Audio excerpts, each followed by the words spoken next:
A young girl was scolded by a billionaire while selling sweets outside his office building, only for him to break down later when he discovered the reason behind her efforts. The summer sun shone brightly over London's bustling Fleet Street, illuminating the stately facades and glass-fronted office buildings that house some of the city's most prestigious firms. Among the steady flow of suited executives and curious tourists, a small yet determined figure stood out.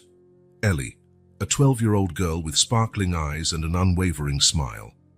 Dressed in a simple floral apron over a plain dress, Ellie carried a wicker basket filled with homemade sweets. The enticing aroma of cinnamon and vanilla lingered in the air around her, catching the attention of passers-by. With slightly trembling hands but a steady voice, she approached employees entering and leaving the towering headquarters of Whitmore Industries. "Good morning, sir. Would you like to try some homemade sweets?" "These are my grandma's recipes," Ellie would say, holding out her basket to a hurried executive. Some walked past without a glance, others smiled politely and declined, but occasionally someone would stop to buy a treat, filling Ellie's heart with hope. The imposing Whitmore Industries building stood like a giant of glass and steel, its mirrored facade reflecting the bright blue sky and fluffy clouds. Ellie gazed up in awe at the structure, imagining what it must be like to work in such an impressive place. The morning passed uneventfully until a sleek silver sports car screeched to a halt in front of the building. The engine growled one last time before silencing, and the door opened to reveal Henry Whitmore, the billionaire CEO and owner of the company. Tall, with impeccably styled silver hair and a tailored suit, Henry exuded an aura of power and impatience. His face was set in a scowl, his sharp eyes glinting behind thin-framed glasses. He slammed the car door shut with a force that made Ellie instinctively step back. Henry strode toward the entrance, his gaze fixed on the smartphone in his hand. Summoning all her courage, Ellie stepped forward. "Good morning, sir. Would you like to try a homemade sweet? They're delicious and—" Henry stopped abruptly, his icy gaze locking onto the girl. "What is this?" he barked, his voice cutting through the air like a blade. "Who allowed you to stand here?" Caught off guard by his hostility, Ellie stammered, I'm just selling sweets, sir, to help my grandma." "This is unacceptable," Henry thundered, and his face flushing with anger. "You're disturbing my employees and tarnishing the image of my company. You can't loiter here begging." His words struck Ellie like daggers.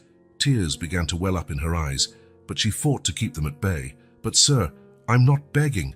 I'm selling." "Enough," Henry snapped, turning to the two burly security guards stationed at the entrance. "Remove this girl immediately.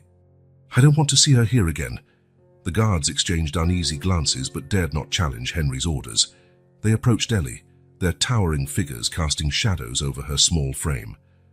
"I'm sorry, miss, but you have to leave," one of them said, his gruff voice attempting to sound gentle. Ellie stepped back, her basket trembling in her hands. "But I haven't done anything wrong," she protested, her voice breaking. One of the guards reached out to take her arm, but Ellie recoiled. In the sudden movement, the basket slipped from her grasp, landing on the ground with a soft thud. The carefully wrapped sweets spilled onto the pavement, some crushed under the feet of hurrying pedestrians. It was then that Ellie's tears finally broke free. She dropped to her knees, frantically trying to gather the scattered sweets, sobbing uncontrollably. Across the street, a young Whitmore Industries employee named Claire watched the scene unfold with horror. Her heart ached at the sight of Ellie's distress, but fear of losing her job rooted her to the spot. She bit her lip, tears of guilt and shame filling her eyes. Henry, seemingly satisfied with the outcome of his orders, straightened his tie and entered the building without a backward glance. The security guards, visibly uncomfortable, muttered inaudible apologies before returning to their posts. With trembling hands and a tear-streaked face, Ellie gathered what remained of her belongings. Her dreams of helping her grandma, of doing something good, now seemed impossibly far away. With one last look at the towering building that now symbolized her humiliation, she stood and walked away. As Ellie trudged down the street, her steps heavy and her heart heavier, she couldn't imagine that this cruel moment would spark a chain of events that would change not only her life, but also the lives of many others. Behind her, the London sun continued to shine. indifferent to the small tragedy that had just played out on its bustling streets. The sun was beginning to set as Ellie finally reached her neighborhood on the east side of London. The narrow streets and aging buildings were a stark contrast to the opulence of the city center. She climbed the worn steps of her apartment building, carrying the weight of her disappointment along with her nearly empty basket. As she opened the door to their small flat, Ellie was greeted by the familiar silence and the comforting scent of lavender, her grandmother's favorite fragrance. Her red, tear-streaked eyes scanned the modest room until they settled on the sleeping figure of Grandma Margaret. Margaret was sitting in her favorite armchair, an old but cozy piece of furniture. Her face, etched with the lines of time and illness, appeared peaceful in sleep. On the small table beside her, a collection of pill bottles and a half-full glass of water silently told the story of her daily struggles. Ellie approached quietly, placing a gentle kiss on her grandmother's wrinkled forehead. As she closed her eyes, a vivid memory transported her to a moment from just a few weeks ago. Flashback. The tiny kitchen was filled with laughter and the irresistible aroma of caramelizing sugar. Ellie and Margaret, side by side, worked in perfect harmony. Margaret's weathered hands gently guided Ellie's small fingers, teaching her to shape the dough for their sweets. "Did you know these sweets have a special history, my dear?" Margaret said, her eyes sparkling with distant memories. "My grandmother made them during the war to bring a little sweetness to bitter times." Ellie listened, fascinated, as her hands continued their work. "One day, Grandma," she declared with childish conviction, "I'm going to open a bakery and sell our sweets all over London." Margaret laughed, a melodic sound that filled Ellie's heart with joy. "Oh, my darling, I have no doubt you will. And when that day comes, I'll be there, prouder than ever." End flashback. Returning to the present, Ellie felt the weight of her unfulfilled promise. Silently, she headed to the kitchen, determined to prepare dinner before her grandmother woke up. As she chopped vegetables, she struggled to hold back the tears that threatened to fall again. The aroma of the soup simmering on the stove finally stirred Margaret awake. She opened her eyes slowly, adjusting to the twilight filtering through the window. "Ellie, is that you, my dear?" Margaret called, her voice hoarse from sleep. "Yes, Grandma, I'm here," Ellie replied, forcing a cheerful tone as she entered the room. "Dinner's almost ready." But Margaret, with the wisdom that comes from years of experience, immediately sensed something was wrong. Ellie's puffy eyes, her forced smile, the absence of her usual enthusiasm, all spoke volumes. "Come here, my dear," Margaret said softly, extending her arms. "Tell me what happened." Ellie hesitated for a moment, not wanting to burden her grandmother, but the loving and understanding look in Margaret's eyes broke down her last defenses. She threw herself into her grandmother's arms, tears streaming once more. Between sobs, Ellie recounted the events of the day. Henry Whitmore's harsh words, the humiliation of being expelled, the ruined sweets, every painful detail poured out in a torrent of words and emotions. Margaret listened silently, stroking Ellie's hair. When the girl finally calmed down, her grandmother spoke in a gentle yet firm voice. "My sweet Ellie, you're stronger than you think. You know, sir, when I was your age, I faced many challenges too." Ellie looked up, curious. Margaret rarely spoke about her past. "I grew up in a small village. When my parents fell ill, I had to work in the fields to support our family. People were often cruel, taking advantage of a girl alone. But I never gave up." Margaret's voice grew stronger as she continued. "Every obstacle I faced made me stronger. And look at me now. I've lived long enough to see my granddaughter grow into the wonderful girl you are." Ellie absorbed her grandmother's words, feeling a newfound determination rise within her. But there was still a secret weighing on her heart. "Grandma," she began hesitantly, "there's something I need to tell you." Ellie paused, gathering courage. "The money from the sweets, it wasn't for a bakery." Margaret tilted her head, intrigued. "It wasn't?" "No," Ellie continued, her voice trembling slightly. "It was for your treatment. I overheard you talking to the doctor about the costs. I wanted to help." Margaret's eyes filled with tears. She pulled Ellie into a tight embrace, moved by her granddaughter's love and bravery. "Oh, my darling," Margaret whispered, her voice thick with emotion. "You didn't have to do that." Your grandma is stronger than she looks, you know? Ellie pulled back slightly, looking into Margaret's eyes with renewed determination. I know you are, Grandma, but I won't give up. I promise I'll find a way to help. We'll get through this together. Margaret smiled, a smile full of love and pride. Yes, my dear, together. Always together. As the scent of soup filled the apartment, grandmother and granddaughter remained in a warm embrace, united by love, hope, and an unshakable resolve to face whatever challenges lay ahead. The offices of Whitmore Industries buzzed with the usual hustle and bustle of another workday, but Claire could hardly focus. Sitting at her desk, her fingers moved mechanically over the keyboard while her mind wandered, replaying the scene she had witnessed the day before. Ellie's tear-streaked face, the scattered sweets, and Henry Whitmore's harshness haunted her thoughts in an endless loop. Claire shook her head, trying to concentrate. She was one of the youngest financial analysts at the company, known for her efficiency and discretion, but for the first time since starting her job, she felt torn between her professional duty and a growing urge to do something more. Glancing around to ensure no one was watching, Claire opened a new browser tab. Her fingers hesitated for a moment before she typed, Child Street Vendors London. The search results left her stunned. Articles, academic studies, and NGO reports painted a grim picture. The number of children and families in vulnerable situations in London had risen significantly in recent years. Economic downturns, rising unemployment, and cuts to social programs had created a perfect storm of hardship for many Londoners. Claire clicked on one article after another, absorbing information about the complex causes of child poverty, the challenges faced by single-parent families, and the risks associated with child labor. Each new piece of information made her heart ache, thinking of Ellie and countless others who might be in similar situations. A particularly shocking graph showed a 30% increase in the number of children living below the poverty line in London over the past 5 years. Claire looked out of the office window at the city that had always seemed so glamorous and prosperous. How could such inequality exist behind the facades of wealth and success? Claire, are you all right?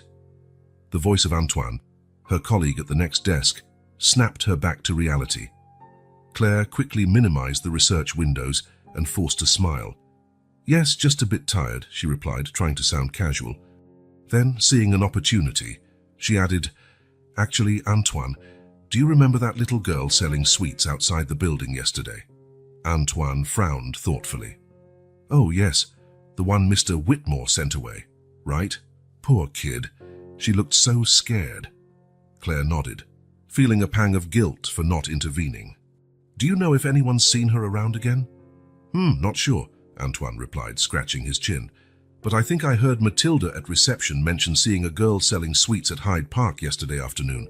Could be her. Claire's heart quickened at the possibility.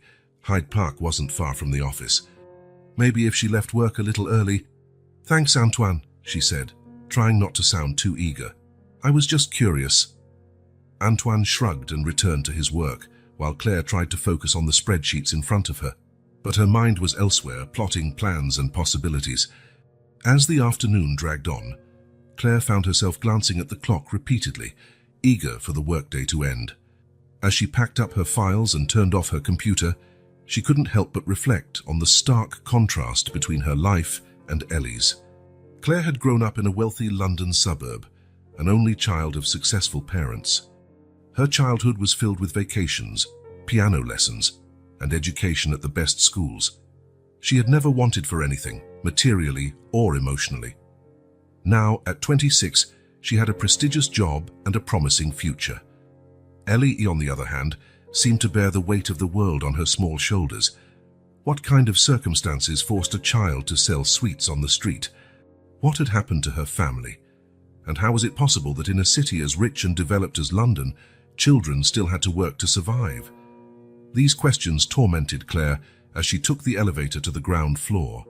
Stepping out of the imposing Whitmore Industries building, she hesitated for a moment. Part of her wanted to go straight home, leave the day's concerns behind and relax. After all, what could she, one person, really do to change such a complex situation? But then, the image of Ellie, Her eyes filled with tears and her dreams crushed, returned with full force. Claire felt a determination grow within her. Perhaps she couldn't change the world, but she could try to make a difference in this girl's life. With purposeful steps, Claire headed toward Hyde Park. The sprawling park, with its manicured gardens and elegant monuments, was alive with families enjoying the sunny late afternoon. Claire walked the winding paths, her eyes scanning every face, searching for the young sweet seller. After nearly an hour of fruitless searching, Claire was about to give up. The sun was beginning to set, casting long shadows over the park. Then she heard it. "Homemade sweets, special recipe from my grandma." Claire turned quickly, her heart racing. There was Ellie, her basket of sweets nearly empty, her voice tired but still determined. Without hesitation, Claire approached her. "Hello," she said softly, not wanting to startle the girl. "Do you remember me? I work at the building where you were yesterday." Ellie's eyes widened in recognition, and for a moment Claire feared she might run away. But the girl merely clutched her basket tightly to her chest, looking at Claire with a mixture of caution and curiosity. I wanted to apologize for what happened yesterday," Claire continued, her voice sincere. "And if you'll let me, I'd like to help." Ellie tilted her head, studying Claire's face carefully. After a long moment, she asked in a soft but firm voice, "Why? Why do you want to help me?" The question caught Claire off guard. Why, indeed? She barely knew this girl, but looking at Ellie, standing bravely despite everything, Claire knew the answer. "Because it's the right thing to do," she replied simply. "And because all of us, at some point, need someone to believe in us." A small smile crept onto Ellie's face, the first Claire had seen. It was like a ray of sunlight breaking through the clouds. "So," Claire said, feeling a bit lighter, "why don't you tell me about these famous sweets of yours?" As Ellie began to talk, her eyes lighting up as she described her grandmother's recipes, Claire felt she was at the start of something meaningful. She didn't know exactly how, but she was determined to make a difference in this girl's life, and perhaps in many others. The sun set over London, casting a golden glow across the park. And there, among the century-old trees and the distant laughter of children playing, an unlikely friendship began to bloom, promising to change not just 2 lives, but countless others. Meanwhile, in his corner office on the top floor of the Whitmore Industries Tower, Henry Whitmore sat at his desk, surrounded by opulence. The floor-to-ceiling windows offered a panoramic view of the London skyline. The Italian-designed furniture exuded luxury, and the walls were adorned with expensive modern art. Henry appeared engrossed in financial reports, his face an impassive mask. But behind this facade of calm, his mind was elsewhere, haunted by memories he had long buried. Flashback: a young Henry, no more than 12 years old, walked the narrow, grimy streets of a poor London neighborhood. His scuffed shoes splashed through puddles as he navigated past groups of loitering teens on street corners. The building he called home was a crumbling block of grey concrete, but Henry kept his gaze fixed on the distant skyscrapers of central London, shining like beacons of hope. "One day," he murmured to himself, "I'll leave this place. I'll become somebody." The scene shifted. Henry, now 18, was in a heated argument with his father, a weary and embittered man. "Studying business? For what?" his father scoffed, a cheap bottle of beer in hand. "People like us don't go anywhere, Henry. The sooner you accept that, the better." But Henry refused to accept it. That very night, he packed his bags and left, vowing never to return. The years that followed were a blur of relentless hard work and unyielding ambition. Henry worked during the day and studied at night, surviving on just a few hours of sleep. Relationships came and went, sacrificed on the altar of his goals. Friends invited him out, but he declined, choosing instead to spend extra hours at the office or studying market trends. Gradually, his dedication paid off. An internship led to an entry-level job, which in turn opened doors to higher positions. Henry learned to navigate the corporate world with a mix of calculated charm and ruthless efficiency. Finally, at 35, Henry founded Whitmore Industries. The road to the top was marked by tough negotiations, countless sleepless nights, and decisions that didn't always let him sleep peacefully. But he had made it, he had proven his father wrong. End flashback. The shrill sound of his phone jolted Henry from his memories. He glanced at the caller ID, his eyes narrowing slightly. With a barely perceptible hesitation, he answered, "Hello?" His voice was controlled, but there was an undercurrent of tension. The voice on the other end was indistinct, but whatever they said visibly shook Henry. His face paled, and a bead of sweat formed on his brow. "I understand," he said after a long pause. "No, don't worry. I'll handle it." He hung up and stared into space, his mind clearly in turmoil. Before he could regain his composure, the door to his office burst open. Paul, his younger brother, stormed in. In stark contrast to Henry's tailored suit and perfectly styled silver hair, Paul wore jeans and a simple shirt, his dark hair disheveled. "So it's true," Paul said, his voice trembling with anger. "You really kicked out a child selling sweets." Henry rose to his feet, his posture defensive. "Paul, you don't understand. There are protocols, regulations." "Regulations?" Paul interrupted, incredulous. "We're talking about a child, Henry.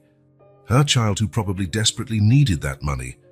The argument escalated quickly, years of resentment and ideological differences boiling to the surface. "You've become just like him, you know," Paul finally said, his voice low and laden with disappointment. Henry froze. "Like who?" "Like Dad," Paul replied, cold, calculating. "Unable to see beyond your own nose." The words hit Henry like a punch to the gut. He opened his mouth to retort, but no sound came out. Paul shook his head, weary. "I expected better from you, Henry. We both know where we came from. How could you forget?" With that, Paul left, leaving Henry alone with his tumultuous thoughts. For several minutes, Henry remained motionless, Paul's words echoing in his mind. Slowly, he turned to a small shelf hidden behind his desk. There, almost concealed among business books and trophies, was an old, faded photograph. In the photo, a young Henry smiled beside Paul and their parents. It was one of the few pictures where his father didn't appear drunk or angry. Henry touched the photo gently, a mix of emotions flickering across his face. The sound of an email notification brought him back to the present. It was about the merger he had been planning for months, a deal that could propel Whitmore Industries to unprecedented heights. Henry hesitated, his gaze shifting between the family photo and his computer screen. For a brief moment, a silent battle raged within him. Then, with a nearly inaudible sigh, he put the photo back on the shelf and turned to his computer. The business magnate resumed control, pushing doubts and emotions to the back of his mind. There was work to be done, an empire to expand. And Henry Whitmore hadn't gotten where he was by letting sentimentality interfere with his goals. As night fell over London, Henry buried himself in spreadsheets and projections, trying to ignore the persistent voice in his head that sounded oddly like Paul, asking if the price of success had been too high. The following days were a mix of determination and frustration for Claire. Every lunch break turned into a frantic search around the streets near the office. She scoured squares, parks, and busy sidewalks, her eyes always scanning for a small figure with a basket of sweets. On Wednesday, just as Claire was beginning to lose hope, fate finally smiled on her. As she walked through Regent's Park, a lush green oasis in the heart of London, she spotted a familiar silhouette. There was Ellie, sitting on a stone bench beneath a large oak tree, her basket of sweets by her side. Claire's heart raced. She approached cautiously, not wanting to startle the girl. Ellie, lost in her thoughts, didn't notice Claire until she was only a few steps away. "Hello, Ellie," Claire said softly, a gentle smile on her face. Ellie looked up, surprised and a little wary. She recognized Claire from the park and from the Whitmore Industries building. Her small fingers tightened around the handle of the basket, as if preparing to flee. "Don't worry," Claire quickly reassured her, noticing Ellie's nervousness. "I just wanted to see how you're doing. May I sit down?" After a moment's hesitation, Ellie nodded silently. Claire sat at the other end of the bench, keeping a respectful distance. "Your sweets look delicious," Claire commented, trying to break the ice. "May I buy a few?" Ellie's face lit up slightly. "Of course. I have vanilla, cinnamon, and chocolate," Claire purchased one of each, sincerely praising the flavors as she sampled them. Slowly, Ellie began to relax, her posture becoming less guarded. "Ellie," Claire began gently, "I'd really like to understand more about you. Only if you feel comfortable sharing, of course." Ellie gazed at Claire for a long moment, as if weighing whether she could trust her. Finally, she spoke. "It's just me and my grandma now. Dad, he left a long time ago. And Mum," her voice faltered. "Mum passed away 2 years ago." Claire's heart sank. "I'm so sorry, Ellie. That must be so hard."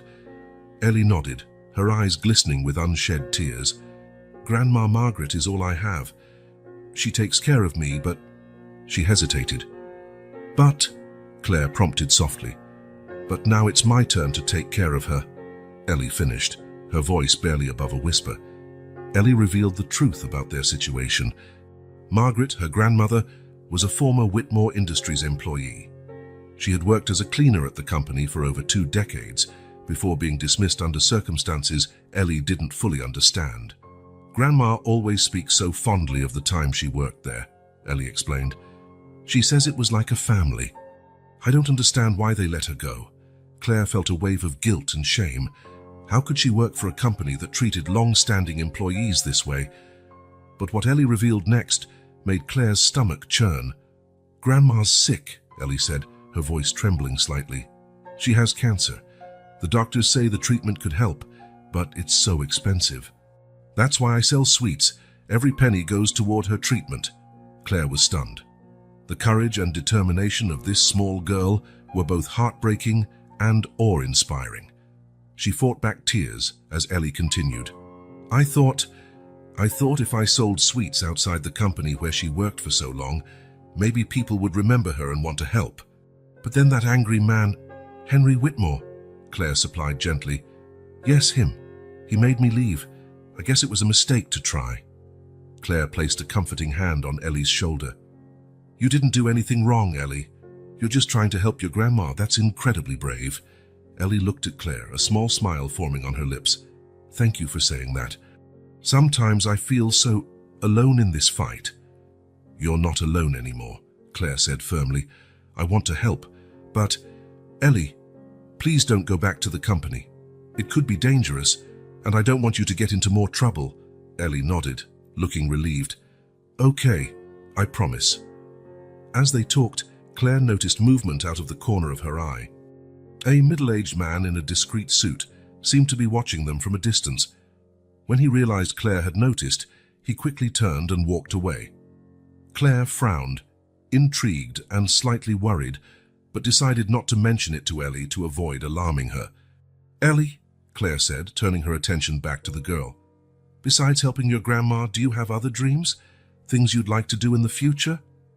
Ellie's face lit up.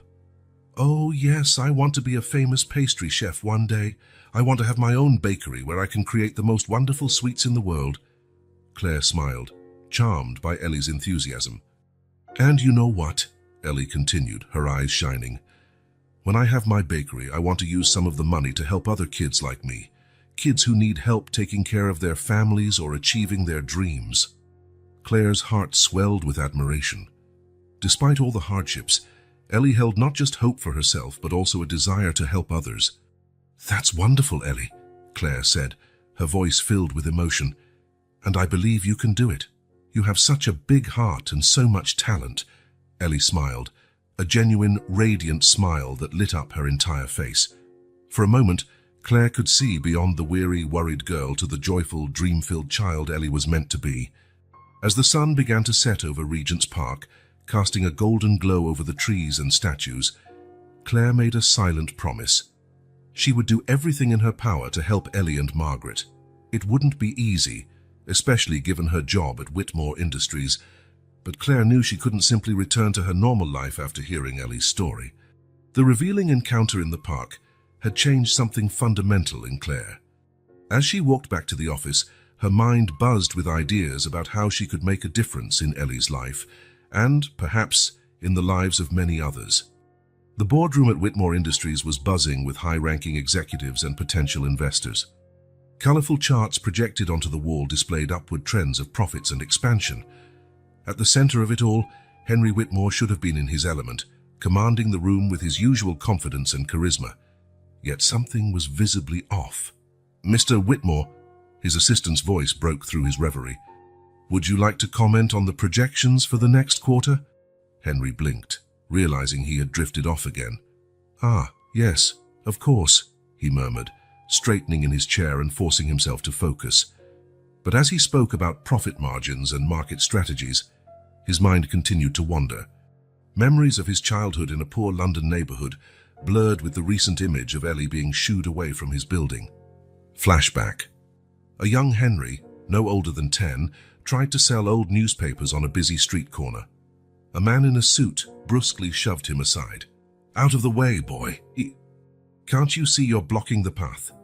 The scene morphed into the recent memory of Ellie, her wide eyes filled with fear as his security guards escorted her away. His own voice echoed in his head. "Remove this girl immediately." End flashback. Henry swallowed hard, his throat suddenly dry. "Excuse me," he said abruptly, interrupting one of the investors.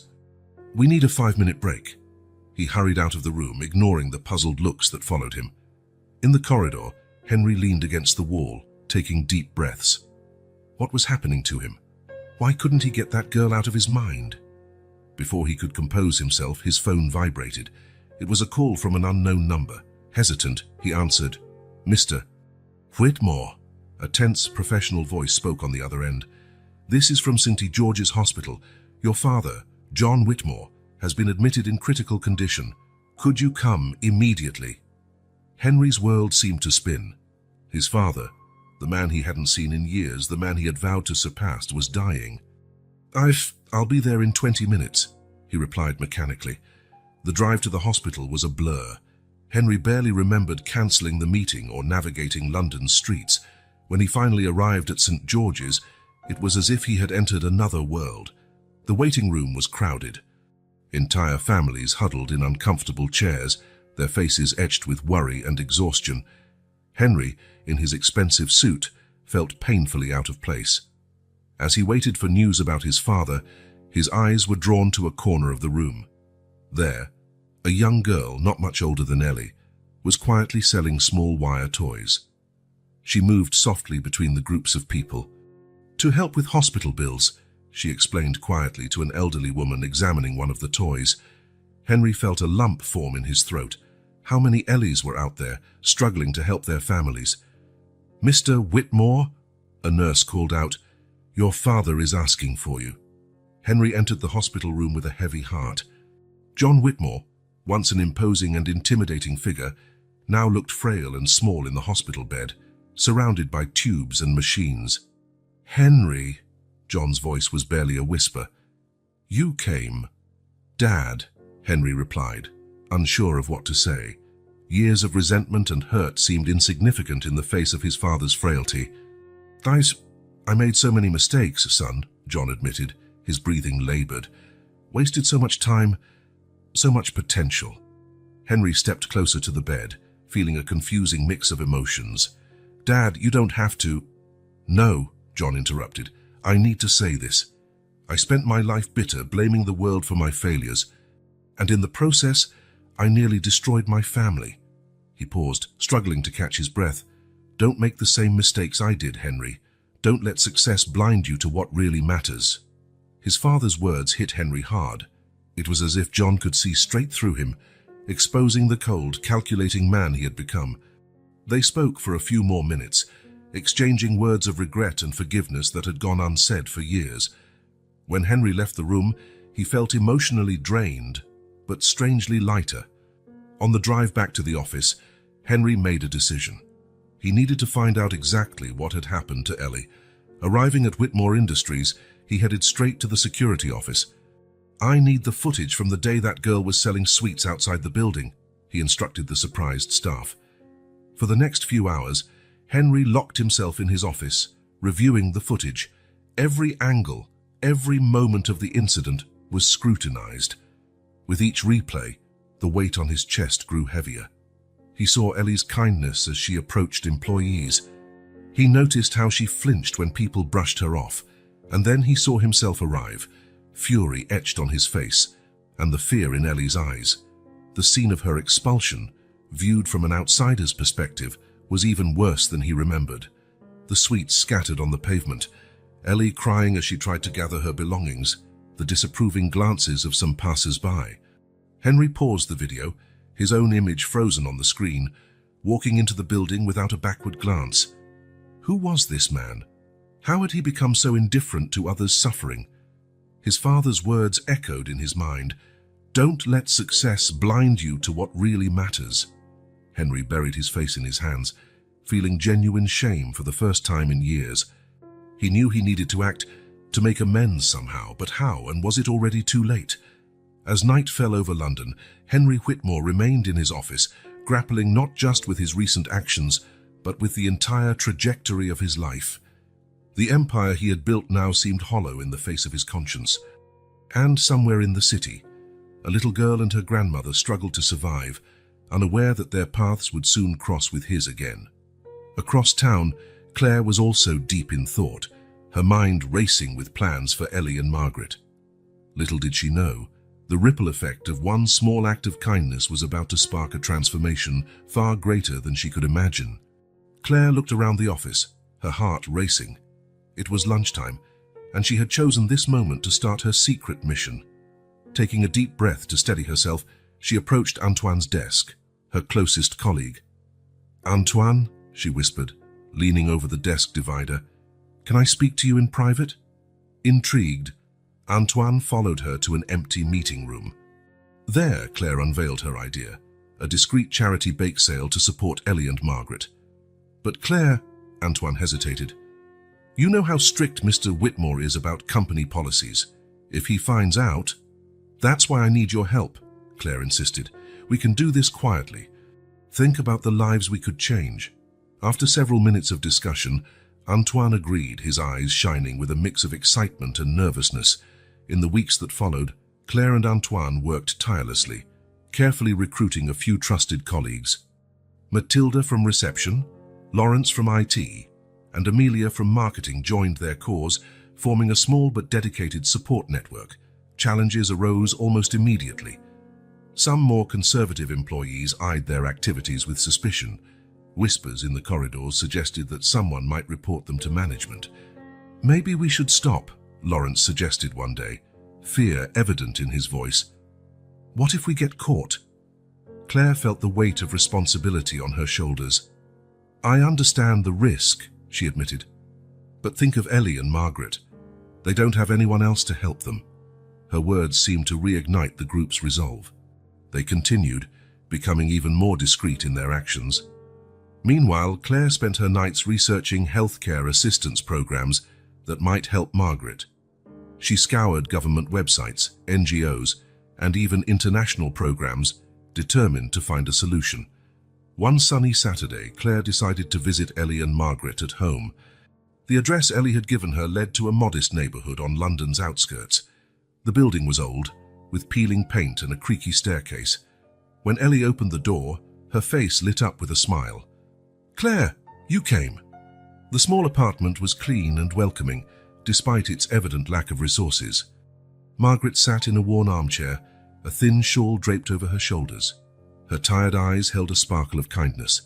"So, you're Claire," Margaret said, her voice weak but warm. "Ellie has told me so much about you." Claire sat down, instantly feeling at ease in the elderly woman's presence. As they talked, she couldn't help but notice the signs of Margaret's illness, the pallor, the frailty, the way she occasionally paused to catch her breath.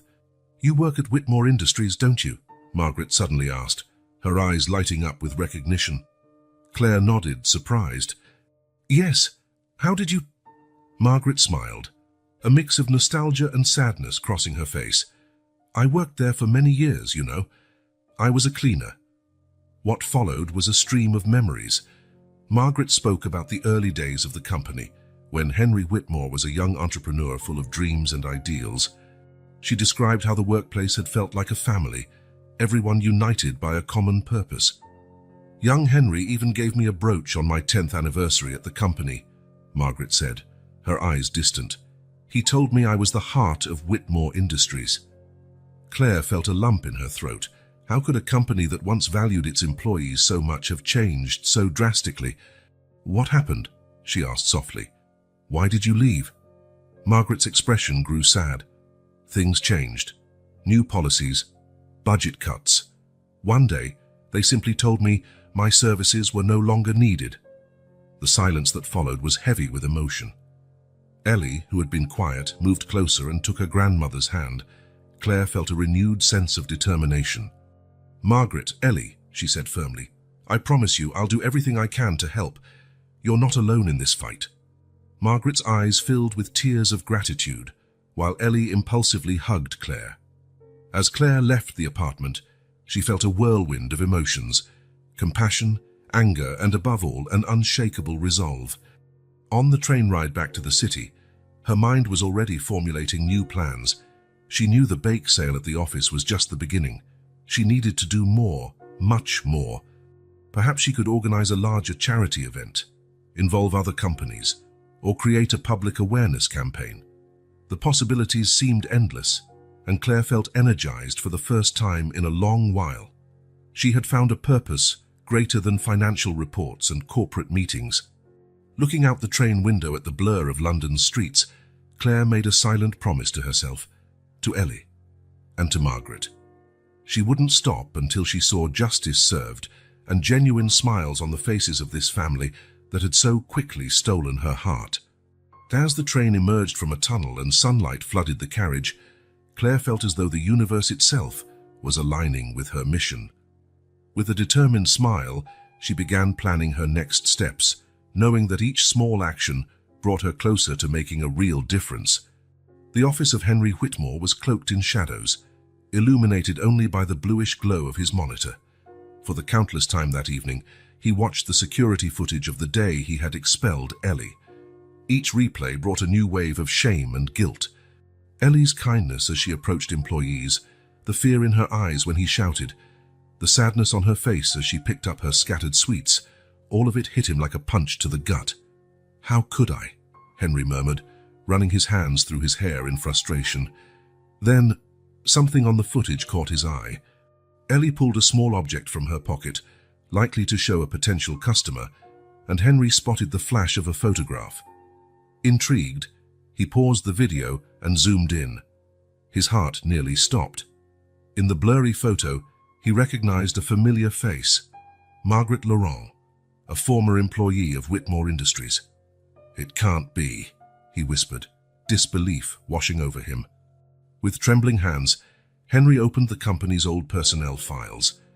He quickly located Margaret's record, 25 years of impeccable service as a cleaner, followed by an abrupt termination 5 years ago. Confused, he delved deeper into the records. As he read a troubling story began to emerge.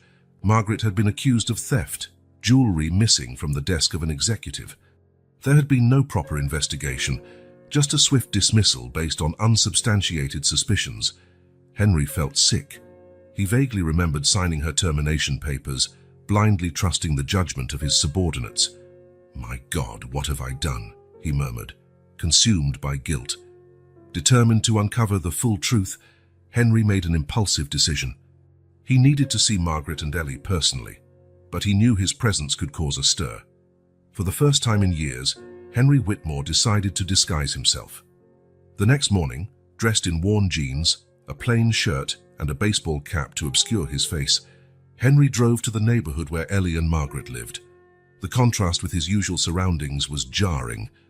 Rundown buildings loomed over narrow streets. Cracked sidewalks were lined with clusters of unemployed men, and the air carried a palpable sense of despair. Parking his car, a deliberately modest model, he began walking through the neighborhood. Each step felt like a journey deeper into a reality he had long ignored. Eventually, he spotted Ellie. She stood on a busy corner, her small frame nearly lost in the crowd. With her basket of sweets, she approached passers-by with gentle persistence, her face lighting up whenever she made a sale. Henry watched her for a long time, struck by her resilience and warmth. Even when people ignored her or responded rudely, Ellie maintained a brave smile.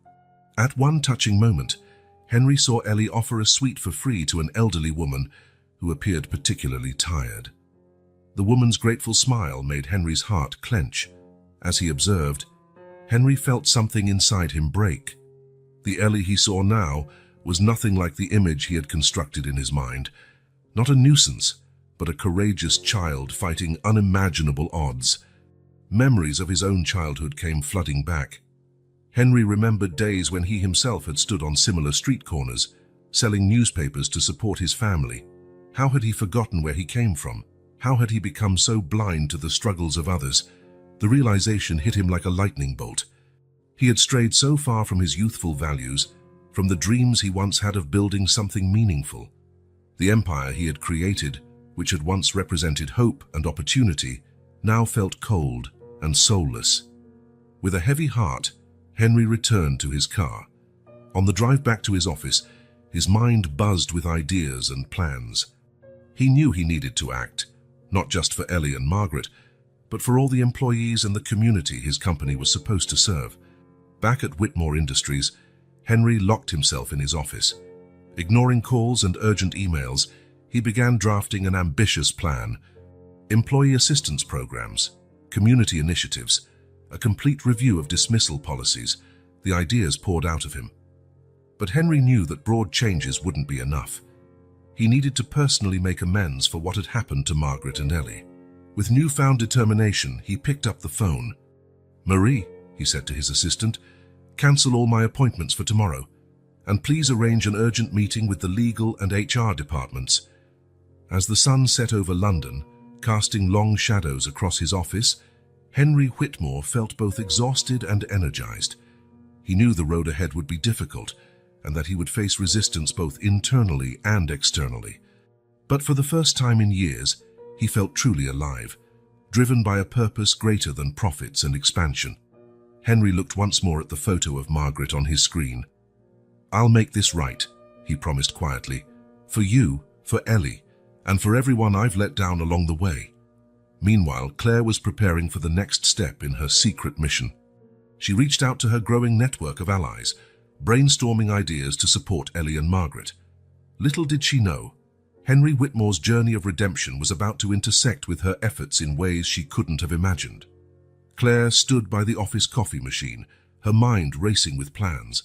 Antoine approached, his expression a mix of excitement and nerves. "We've gathered a solid group," Antoine said in a low voice, "but some people are asking questions. What if this gets back to Mr. Whitmore?" Claire sighed, knowing the risk was real. "We'll be careful," she assured him. "We're doing this for the right reasons." That evening, Claire worked late, carefully coordinating the bake sale that would serve as a fundraiser for Ellie and Margaret. She sent discreet messages to her colleagues, finalized details, and printed flyers that she would quietly distribute the next morning. Meanwhile, in his private office, Henry was deep in thought. After hours of reviewing company records and Margaret's case file, he had begun drafting a public statement. His mind swirled with ideas on how to rebuild trust, not just within his company, but with the community at large. By the following morning, whispers about Claire's bake sale had begun spreading. Supportive colleagues discreetly contributed baked goods, and the initiative gained unexpected momentum. Even employees who didn't know about Ellie and Margaret were drawn to the cause. "What's this all about?" one senior executive asked, eyeing the table full of pastries. "Oh, just a small charity project," Antoine replied casually, deflecting further questions. Claire and her team worked tirelessly, ensuring that the event remained low profile yet impactful. Elsewhere, Henry was preparing for a significant meeting with the legal and HR teams. He had spent the night devising a comprehensive strategy to address past injustices within Whitmore Industries. Margaret's wrongful termination was just one of many cases he intended to review. "We're going to conduct a full audit of dismissal records," Henry announced during the meeting. "I want every decision scrutinized. If we've made mistakes, we'll correct them." The HR manager looked uneasy. "Sir, this could open the company up to significant legal challenges." "Let it," Henry said firmly. "The time for hiding behind policies is over." As the day progressed, the bake sale continued to thrive. By lunchtime, word had spread further, and even some higher-level managers stopped by to show their support. Claire felt a surge of hope. "This is only the beginning," she whispered to Antoine, watching employees gather around the bake sale table. That afternoon, Henry made a decision that surprised even himself. He would visit Margaret and Ellie directly, not as their employer or a businessman, but as a human being seeking forgiveness. Arriving at their modest apartment building, Henry hesitated for a moment before knocking on the door. Ellie answered, her eyes widening in shock when she saw him. "Are you?" she whispered, clutching her basket defensively. Henry knelt slightly to meet her eye level. "Ellie, I'm here to apologize," he said, his voice sincere. "May I come in?" Margaret appeared in the doorway, her expression one of cautious curiosity. After a moment of hesitation, she invited him inside. Sitting in the small living room, Henry took a deep breath. "Margaret and Ellie," he began, "I owe you both an apology. The way I treated you, the way this company treated you, it was wrong." Margaret's eyes softened, though her posture remained guarded. "Mr. Whitmore, it's not just about us. It's about all the people who have been overlooked or discarded." "You're absolutely right," Henry replied. "That's why I'm here. I want to make things right, starting with you." He explained his plans to cover Margaret's medical expenses entirely and to provide Ellie with a full scholarship to pursue her dream of becoming a pastry chef. Ellie's eyes filled with tears. "You mean I can really go to school for baking?" she asked, her voice trembling. "Yes," Henry said, smiling gently. "And I hope someday you'll let me taste your sweets." Back at Whitmore Industries, Claire's bake sale had raised enough funds to make a significant difference for Ellie and Margaret. As the day wound down, she received an unexpected call from Henry's assistant. "Miss Bennett, Mr. Whitmore would like to see you in his office," the assistant said. Claire's heart raced. Had their bake sale been discovered? Was she about to be reprimanded? As she entered Henry's office, she was surprised to find him looking uncharacteristically reflective. "Claire," he began, "I heard about the bake sale, and I've also learned about Ellie and Margaret. I want to thank you for bringing their story to light." Claire blinked, unsure how to respond. "Sir, I just wanted to help." "And you did," Henry said, "but now it's my turn. I'm planning significant changes to this company, and I'd like your help." Over the next hour, Henry outlined his vision for a new era at Whitmore Industries: improved employee support, community engagement programs, and a renewed commitment to ethical practices. "This company has lost its way," Henry admitted, "but with people like you, we can change that." Claire left the meeting feeling a mix of hope and disbelief. Could Henry Whitmore truly be turning over a new leaf? In the weeks that followed, the transformation began. Employees noticed the shift in tone from the top, and initiatives like healthcare funds and educational programs quickly gained traction. Margaret and Ellie became unofficial symbols of the company's renewal.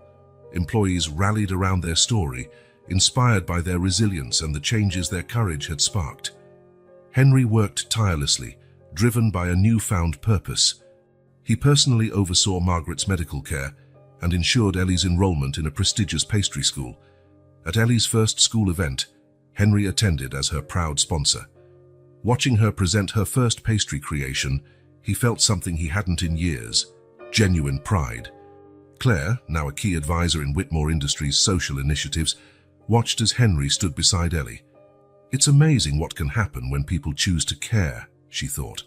The story of Margaret and Ellie had begun as one of struggle and injustice, but with determination, compassion, and accountability, it became a catalyst for transformation, not just for Whitmore Industries, but for everyone it touched. The transformation at Whitmore Industries quickly gained attention beyond the company. News outlets picked up the story, and the tale of Margaret and Ellie became a symbol of resilience and redemption. Employees who had once felt invisible found renewed pride in their work. Departments collaborated on new community initiatives, and a culture of empathy began to replace the once rigid corporate structure. Henry Whitmore, once known as a cold and calculating businessman, became a vocal advocate for social responsibility. At public events, he spoke openly about his past mistakes and the importance of building businesses that prioritized people over profits. "Whitmore Industries is not just about success in numbers," Henry said during a press conference. It's about the success we share with our employees, our community, and the people who trust us. Meanwhile, Ellie's life took on a brighter tone. Her days at the pastry school were filled with excitement and learning. She excelled in her classes, earning praise from her instructors for her creativity and dedication. Margaret, her health improving thanks to top-notch care, often accompanied Ellie to events at the school. Seeing her granddaughter thrive brought her immense joy and a sense of purpose she hadn't felt in years. One evening, Ellie sat at the kitchen table with a notebook, sketching ideas for pastries. "Grandma," she said, "when I open my bakery, I want to name it after you. Margaret Sweets. What do you think?" Tears welled in Margaret's eyes as she hugged Ellie. "I think it's perfect, my darling." At Whitmore Industries, Claire's role as head of social initiatives expanded. She worked closely with community leaders, NGOs, and government programs to develop impactful projects. One such initiative was a scholarship fund for underprivileged children, inspired by Ellie's journey. "No child should have to struggle for education," Claire declared at the fund's launch event. The scholarship program quickly became a cornerstone of the company's new mission. Employees volunteered to mentor recipients, fostering a sense of unity and purpose within the organization. Henry E., watching the progress of these initiatives, often reflected on how far the company, and he himself, had come. He made it a point to visit the communities benefiting from their programs, listening to stories and learning from those they aimed to support. At one such visit, a child handed Henry a small handwritten note. "Thank you for helping my family," it read. The simple gesture brought tears to his eyes, a reminder of why he had started this journey of change. As Whitmore Industries continued to grow, the company established a partnership with Ellie's Pastry School. The collaboration created internship opportunities for students and supplied the company cafeteria with their creations. Ellie, now a standout student, was one of the first to participate. Her pastries became a favorite among employees who eagerly awaited her new recipes. "You're going to be famous one day, Ellie," Claire said, sampling a delicate tart. "And when that happens, we'll all be able to say we knew you when—" Ellie laughed, but her eyes shone with determination. "I just want to make people happy with my sweets," she said, "and help others the way people have helped me." Margaret, sitting nearby, beamed with pride. "You already do, sweetheart," she said. "More than you know." A year after the changes began, Whitmore Industries hosted a large event to celebrate its transformation. Employees, community members, and partners gathered in the company's newly renovated atrium. The space, once stark and intimidating, had been redesigned to be welcoming and vibrant. Photographs of employees and community projects adorned the walls, and a central display highlighted the scholarship fund and other initiatives. Henry took the stage, his expression a mix of gratitude and humility. "A year ago, I stood before many of you as a man who had lost his way," he began. "Today, I stand here not as a perfect leader, but as someone who has learned from his mistakes." He turned to Ellie and Margaret, seated in the front row. "And I owe much of that learning to two extraordinary people," he said, his voice wavering slightly. "Ellie and Margaret, your courage and kindness have inspired us all."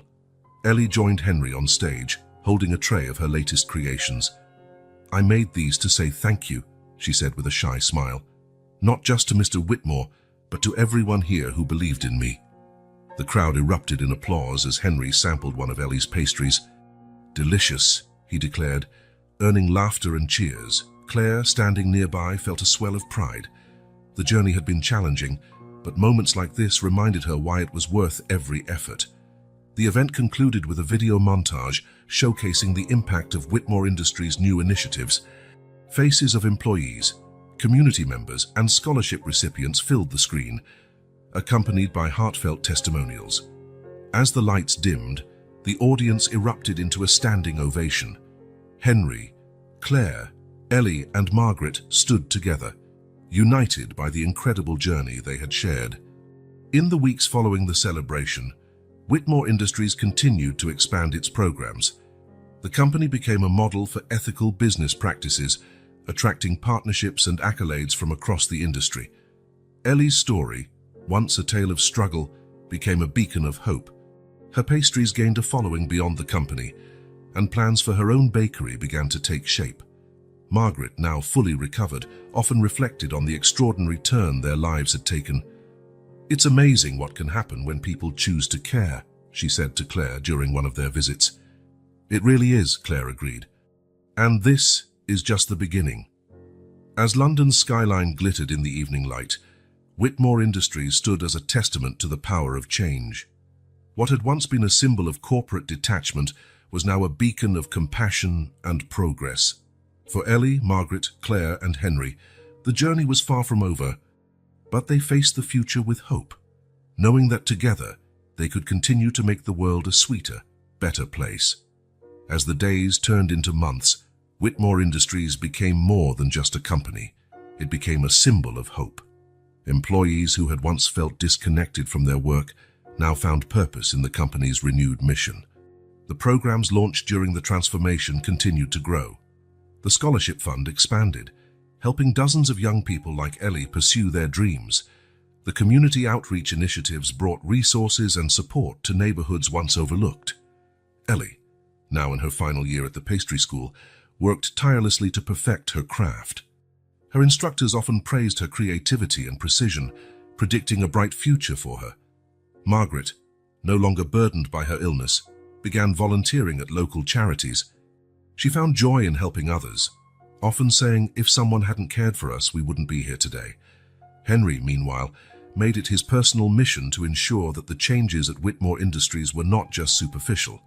He held regular meetings with employees at every level, listening to their concerns and ideas. "Our company is only as strong as the people who build it," he often reminded his leadership team, "and it's our job to support and uplift them." Claire's role continued to expand, and she became a key figure in the company's public image. Her dedication to social impact initiatives earned her recognition in the corporate world, but she remained focused on the mission rather than the accolades. One day, as Claire reviewed a new project proposal, Henry entered her office.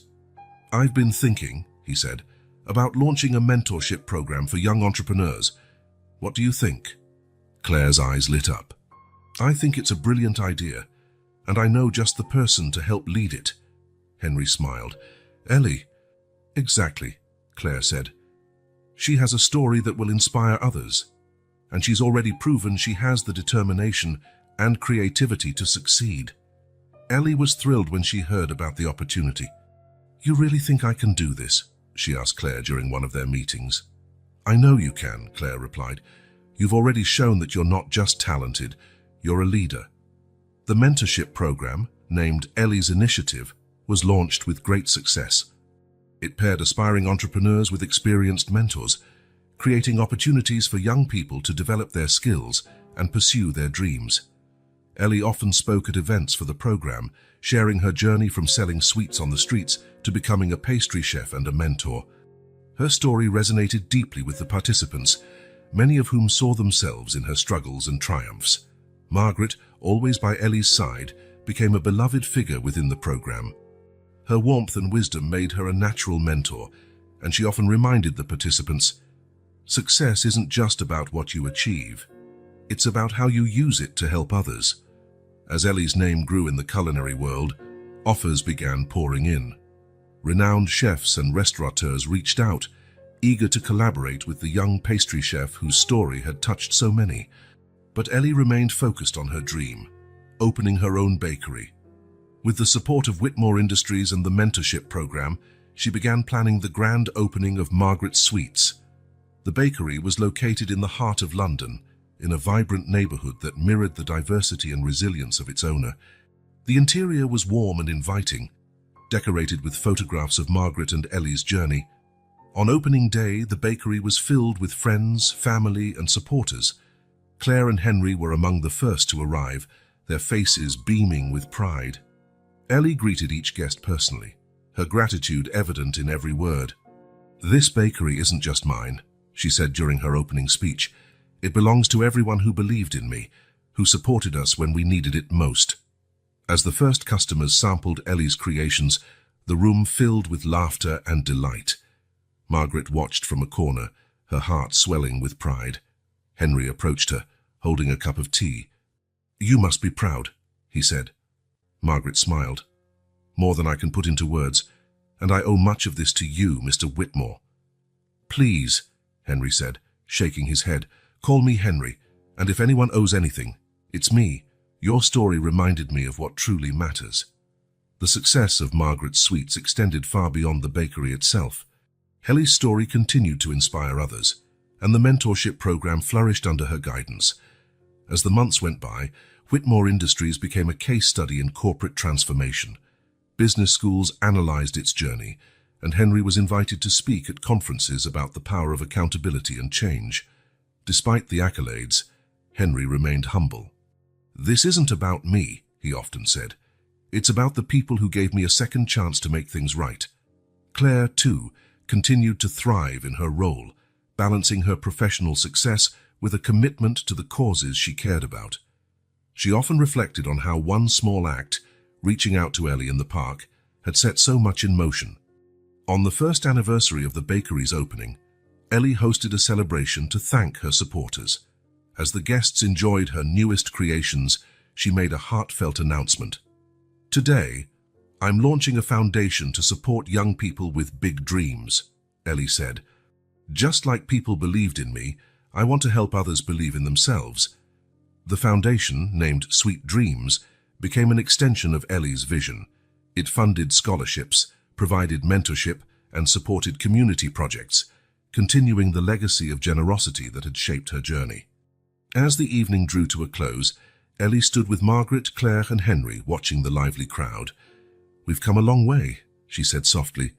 "And there's so much more to do," Claire added, smiling. Henry nodded. "But with people like you leading the way, the future is bright." As London's city lights glittered in the night sky, the four of them shared a quiet moment of gratitude and hope. Their journey had been marked by challenges, but it had also shown them the power of compassion, resilience, and the belief that even the smallest acts of kindness could spark incredible change. As the months turned into years, the impact of Ellie's foundation, Sweet Dreams, rippled far beyond London. Communities across the country began to see the results of her efforts, with countless young people receiving the support they needed to pursue their passions. The foundation partnered with Whitmore Industries on numerous projects, blending Ellie's vision with the resources and reach of the company. Together, they launched initiatives that empowered youth, supported small businesses, and revitalized underserved neighborhoods. Margaret became a beloved spokesperson for the foundation, her wisdom and warmth drawing people in wherever she went. "Every sweet has a story," she often said during speeches, "and ours is one of resilience, hope, and the kindness of strangers who became family." Henry Whitmore, now a changed man, often accompanied Margaret and Ellie to events. He had transitioned from being a figure of power to one of service, using his influence to create opportunities for those who had been overlooked. Claire continued to thrive in her role as the head of Whitmore Industries' social initiatives. Her work became a blueprint for other companies seeking to balance profitability with purpose. She frequently spoke at conferences, sharing her insights and advocating for compassionate leadership. Ellie's bakery, Margaret's Sweets, became a landmark in London. Tourists and locals alike flocked to the cozy shop, not just for the delicious pastries, but for the story behind them. The bakery's walls displayed photos and memorabilia from Ellie and Margaret's journey, serving as a testament to the power of perseverance. On a rainy afternoon, Ellie sat in the bakery's kitchen, experimenting with a new recipe. Margaret watched from a nearby chair, a cup of tea in hand. "You've come so far, my dear," she said softly. Ellie looked up, her hands covered in flour. "I couldn't have done it without you, Grandma," Margaret chuckled, "and I couldn't have done it without you." That evening, Ellie received a call from a renowned culinary institute. They invited her to be a guest lecturer, sharing her journey and teaching a special masterclass on pastry innovation. "Me? A lecturer?" Ellie asked, incredulous. "Why not?" Claire said when Ellie shared the news. "You've inspired so many people already. This is just another way to make an impact." Ellie accepted the invitation, and her masterclass became a sensation. Students and professionals alike marveled at her talent. But it was her story that left the deepest impression. "Every pastry I make," Ellie told her audience, "carries a piece of my journey. It reminds me of where I came from and the people who helped me get here. As Ellie's reputation grew, so did her foundation. Sweet Dreams expanded internationally, partnering with organizations across Europe and beyond. Ellie often traveled to meet with beneficiaries, bringing her signature warmth and optimism to every encounter. Margaret, though less mobile with age, remained deeply involved in the foundation's work. Her advice and encouragement were cherished by all who worked alongside her. One winter evening, Whitmore Industries hosted a gala to celebrate the 5-year anniversary of its transformation. The event brought together employees, community leaders, and partners from around the world. The highlight of the evening was a speech by Henry, who reflected on the company's journey. "What started as a single act of compassion has grown into a movement," he said, "and it's all thanks to people like Claire, Margaret, and Ellie who reminded us of what truly matters." Ellie, seated beside Margaret, felt a surge of pride. She thought of all the people who had come into her life, each playing a role in her incredible journey. As the gala concluded, Ellie took the stage to announce the next chapter for Sweet Dreams. The foundation would be opening community centres in cities across the UK, providing spaces for education, mentorship, and creativity. The announcement was met with thunderous applause, and Ellie felt tears prick her eyes. "This is just the beginning," she said. "Together, we can build a future where everyone has the chance to dream and succeed." After the event, Ellie, Margaret, Claire, and Henry stood together under the grand chandelier of the ballroom. They reminisced about how far they had come and how much they had achieved together. "It's amazing," Claire said, "how one small moment meeting Ellie in the park could lead to all this." "It's a reminder," Margaret added, "that every act of kindness, no matter how small, can create ripples that change lives." Henry nodded, his expression thoughtful. "I've learned more from the two of you than I ever did in business school," he said, addressing Margaret and Ellie. "You've shown me the true meaning of leadership and success." Ellie smiled, holding her grandmother's hand. "And you've shown us that people can change, that second chances are real." The four of them stepped outside into the crisp night air. The city lights glittered like stars, a reflection of the hope they had brought to so many. As they walked together, the bond they shared felt unbreakable, a family forged not by blood, but by shared struggles, triumphs, and a shared belief in the power of compassion. "We've come so far," Ellie said softly. Margaret squeezed her hand. "And the best is yet to come." Under the starlit sky they walked forward, ready to face whatever the future held. Together, they knew they could achieve anything,